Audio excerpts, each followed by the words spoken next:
Good morning বন্ধুরা, তোমরা সবাই কেমন আছো? নিশ্চয়ই ভালো আছো। আর আমরাও খুব খুব ভালো আছি। আর আমি আজকে নিয়ে এসেছি তোমাদের জন্য একটা রেসিপি, সেটা হলো বিরিয়ানি, চিকেন বিরিয়ানি, মাটন না বন্ধুরা, চিকেন। তো নিয়ে চলে এসেছি চিকেন বিরিয়ানি। তো আমি তোমাদেরকে করে দেখাবো, আমি যেমন যেমন করে করি ঠিক তেমন করেই করে দেখাবো। আর খুব সহজ পদ্ধতি, শুনতে লাগে খুব শক্ত, সহজ পদ্ধতি। তার জন্য নিয়েছি জল, নিয়ে জলটা বসিয়ে দিয়েছি গ্যাসের মধ্যে। গরম হয়ে গেছে কিন্তু তোমরা বুঝতে পারছো না। তার মধ্যে গোটা গরম মশলা ফেলে দিয়েছি। আর করার জন্য 600 গ্রাম চাল নিয়েছি এখানে। চালটাকে আধ ঘন্টা আগে ভালো করে ভিজে দেওয়া ছিল, ধুয়ে। এবার জলটা তো বসিয়ে দিয়েছি, জলটা ফুটছে, দেখেছো জলটা ফুটছে। তোমরা এই জলের মধ্যে চালটাকে কিন্তু ভালো করে ধুতে হবে, খুব ভালো করে চাল ধুয়ে ভিজতে দিতে হবে। চালটা অন্তত 30 মিনিট ভিজতে দিতে হবে। বিরিয়ানি, ফ্রাইড রাইসের চাল সব সময় 30 মিনিট করে ভিজতে দিতে হয়। তো আমার সেটাই দেয়া ছিল। তো দেখো জল ফুটে গেছে, জল তুলে দিলাম, একটু লবণও দিয়ে দিলাম। মাঝে মাঝে খুলে খুলে দেখবে, ঢাকা দিলাম, মাঝে মাঝে খুলে খুলে দেখবে হয়েছে কি না। কারণ এটা 75% সেদ্ধ করতে হয়, তার বেশি সেদ্ধ করে না। তো আমি দেখো খুলে দেখছি, হয়ে গেছে, 75% হয়ে গেছে। আমি এটাকে নামিয়ে নেব। আমি করি 75% আমি করি। আর দেখো, বিরিয়ানি করার জন্য বেরেস্তা করব বলে অনেকটা পেঁয়াজ কেটে নিয়েছি, রিং রিং করে সরু সরু করে কেটেছি, কারণ বেরেস্তা হবে। অনেকটা পেঁয়াজ কাটা আছে, তাতে মাংসতেও দেওয়া হবে আর বিরিয়ানিতেও দেওয়া হবে। আর আলু কেটে নিয়েছি দেখো গোটা গোটা করে, ক্যাপসিকাম, টমেটো সব কেটে নিয়েছি। এবার এলো মাংস ম্যারিনেট করার পালা। বিরিয়ানি করলে মাংসটাকে সব সময় 30 মিনিট আগে ম্যারিনেট করে রেখে দিতে হয়, বুঝেছো? দেখো আমি দিয়ে দিলাম আদা রসুনের পেস্ট, দই। এবার দেখো আমার এখানে মাংস আছে 700 গ্রামের মতো। তোমরা তোমাদের মাংস অনুযায়ী মাংস যেমন হয় সেরকমই দেবে, কিন্তু আর কটা জিনিস বেশি পড়বে। যেমন নর্মাল মাংস করতে গেলে যেগুলো দিতে হয় না, কিন্তু বিরিয়ানির মাংসতে, চিকেনে আর কি, সেই জিনিসগুলো দিতে হয়। সেই জন্য আমি চিকেনটা ম্যারিনেট করা দেখাচ্ছি, নাহলে দেখাতাম না, বুঝেছো? আমি আদা রসুনের পেস্ট, তার সাথে কাঁচা লঙ্কা বাটা ছিল, আমরা কাঁচা লঙ্কা খাই বন্ধুরা। হলুদ, টক দই ফ্যাটানো ছিল, টক দই দিলাম, একটু লবণ দিলাম। এবার আস্তে আস্তে সব কিছু ভালো করে দিয়ে এটাকে ভালো করে মাখিয়ে এটাকে 30 মিনিটের জন্য রেখে দিতে হবে বন্ধুরা। এই যে দিচ্ছি কেওড়া জল 1 চামচের মতো দিলাম। তারপর দেব গোলাপ জল 1 চামচের মতো দিলাম। নর্মাল মাংস করতে গেলে এইসব লাগে বন্ধুরা, কিন্তু বিরিয়ানির চিকেনটাকে এরকমভাবেই ম্যারিনেট করতে হয়। আর 1 ফোঁটার মতো মিঠা আতর দিলাম, 1 ফোঁটার মতো। এবার এটাকে হাতে করে খুব সুন্দর করে ভালো করে মাখাতে হবে, যাতে মাংসর পুরো ভেতরে ভেতরে ঢুকে যায়, মানে মশলাটা পুরো। তো ভালো করে মাখিয়ে নিচ্ছি বন্ধুরা, নিয়ে আর আমি 30 মিনিটের জন্য চাপা দিয়ে রেখে দেব। চলো এবার দেখি ভাতটা হয়েছে কি না। ভাতটা তো ছাঁকতে দিয়ে দিয়েছি, ভাতটা নামিয়ে ছাঁকতেও দিয়ে দিয়েছি, দিয়ে আমি পাখার তলায় দিয়ে দিয়েছি।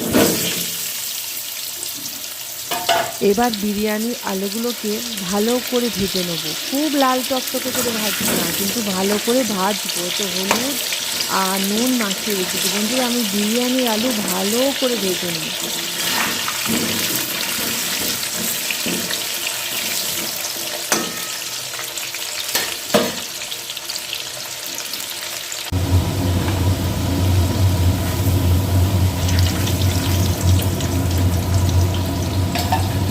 খুব লাল টকটকে করে ভাজি না, মোটামুটি ভালোই ভাজি। আর দেখো আলুগুলো দিয়ে দিলাম। এইবার এই তেলেতে পেঁয়াজ যে বেরেস্তা করবো বলে রেখেছি, কিছুটা পেঁয়াজ বেরেস্তার জন্য ভেজে নেব।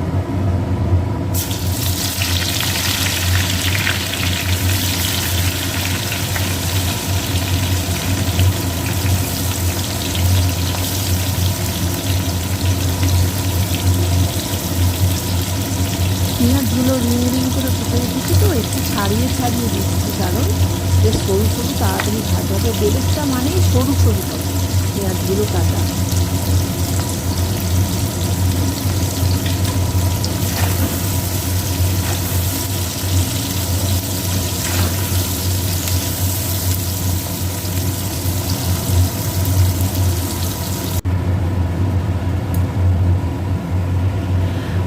দেখো দেখো পেঁয়াজের বেরেস্তাও হয়ে গেছে, লাল লাল করে কেমন বেরেস্তা করলাম। পেঁয়াজের বেরেস্তা একটু লাল লাল করতে হবে, যেন কালো না হয়ে যায়। কালো হয়ে গেলে পুড়ে যাবে, কারণ পেঁয়াজগুলো তো পাতলা করে কাটা হয়, কালো না হয়ে যায় সেই দিকে লক্ষ্য রাখবে বন্ধুরা। লাল লাল হলেই নামিয়ে দেবে। এইবার আমি চিকেনটা রান্না করবো। চিকেন রান্না করার জন্য আর বলতে হবে না, নর্মালি যেমন চিকেন রান্না হয় সেরকমই হবে। আর তার জন্য আমি কড়াতে প্রথমেই গোটা গরম মশলা দিয়ে দেবো। আমি এমনি চিকেন রান্না করি, আলুর দম করলেও আমি গোটা গরম মশলাটা খুব ব্যবহার করি। আমি গুঁড়ো গরম মশলা একদম ব্যবহার করি না। গুঁড়ো গরম মশলার থেকে গোটা গরম মশলার স্বাদ অনেক বেশি।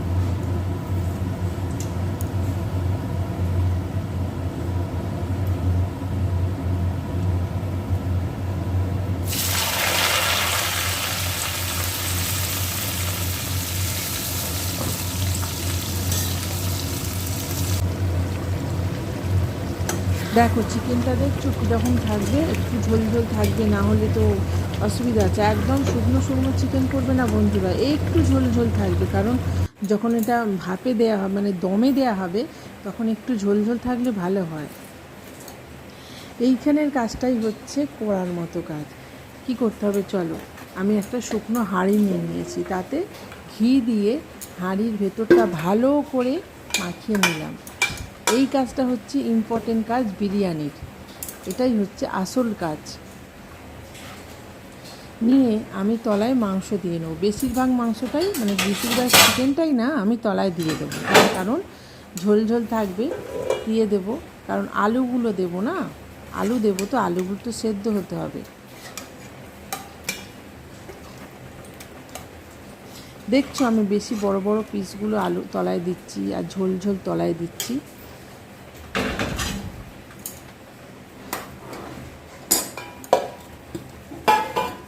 আমি সব আলু দিয়ে দিচ্ছি, কোনো আলু উপরে থাকবে না, কারণ আলুগুলোকে সেদ্ধ না হলে ভালো লাগবে না খেতে। তাই সব আলুটাই আমি দিয়ে দিয়েছি। এইবার লেয়ার হলো, এইবার এর মধ্যে দেব ভাতটা।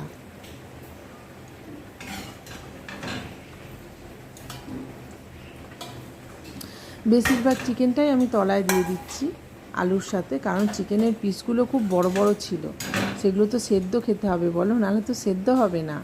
তার জন্য বেশিরভাগ চিকেনই আমি তলায় দিয়ে দিচ্ছি, আর ওপরে অল্প একটু আধটু দেবো, ছোটো ছোটো পিস দেখে রেখে দিয়েছি সেগুলো ওপরে দেবো। এবার ভাত দিয়ে দেবো। দেখেছো বন্ধুরা, ভাতটা আমি 1 ঘন্টা পাখার তলায় শুকনো করেছি। বিরিয়ানির চাল সব সময় 75% কি 70% সেদ্ধ করবেন, করে সেটা মানে ছেঁকে নিয়ে সেটাকে পাখার তলায় দেবেন ঠান্ডা হওয়ার জন্য। কোনো দিন ভাতটাকে গরম চাপা দিয়ে রাখবে না, কারণ এই চাল গরম চাপা দিয়ে রাখলে না কী হয় যেন বন্ধুরা, নরম কাদার মতো হয়ে যায়। আমি পাখা চালিয়ে রেখে দিয়েছিলাম, 30 মিনিটের মতো রেখে দিয়েছিলাম। এবার যেটা বেরেস্তা করেছিলাম সেটা ছড়িয়ে দেবো ওপর থেকে।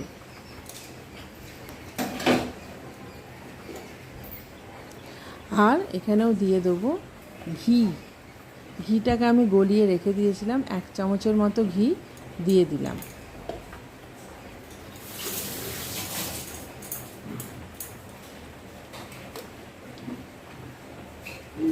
এক চামচের মতো কেওড়া জল দিলাম, আর 1 চামচের মতো গোলাপ জল দিচ্ছি।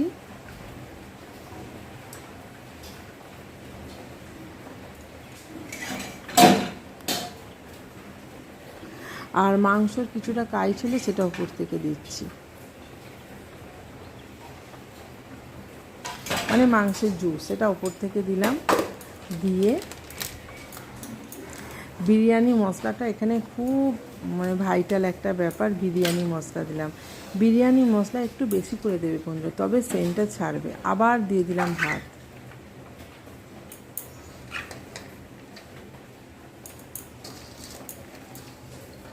এবার যা ভাত ছিল সবই দিয়ে দেবো।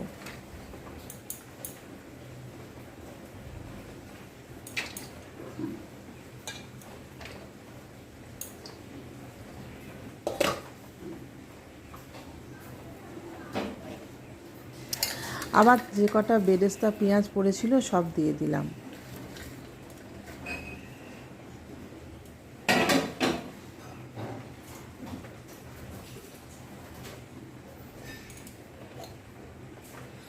ওপর দিয়ে 1 চামচের মতো ঘি ছড়িয়ে দিলাম।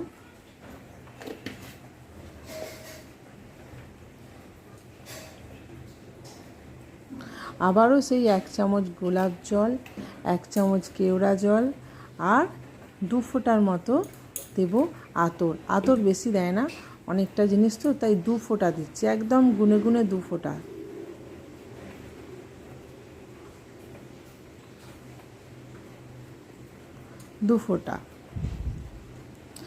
দিয়ে এবার এটাকে আমি 30 মিনিট দিয়েছিলাম, দমে দিয়েছিলাম 30 মিনিট।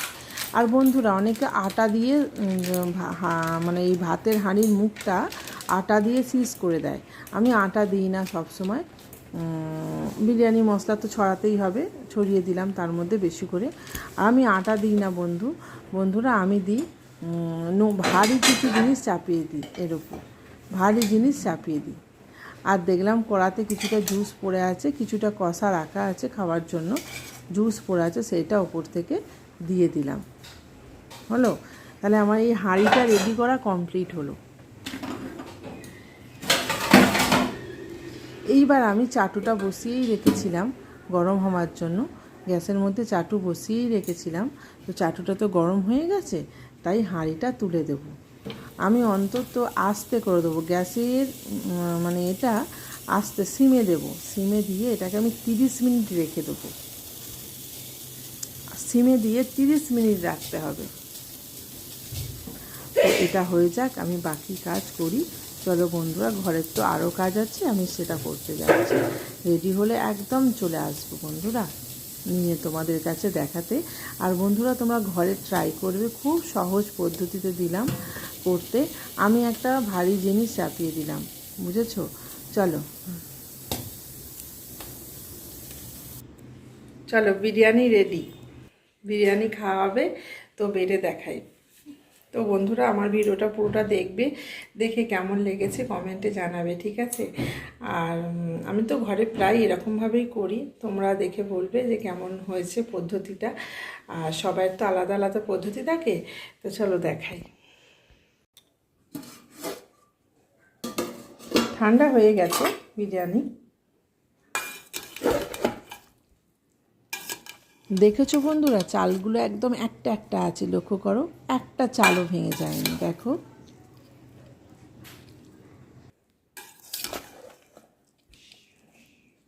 আর আলুগুলো এত সুন্দর সিদ্ধ হয়েছিল বন্ধুরা, নরম হয়নি, এত সুন্দর সিদ্ধ হয়েছিল কি বলবো তোমাদের। আর বিরিয়ানিটা খেতে তো দারুণ হয়েছিল, সবাই খেয়ে বলেছে খুব সুন্দর হয়েছে।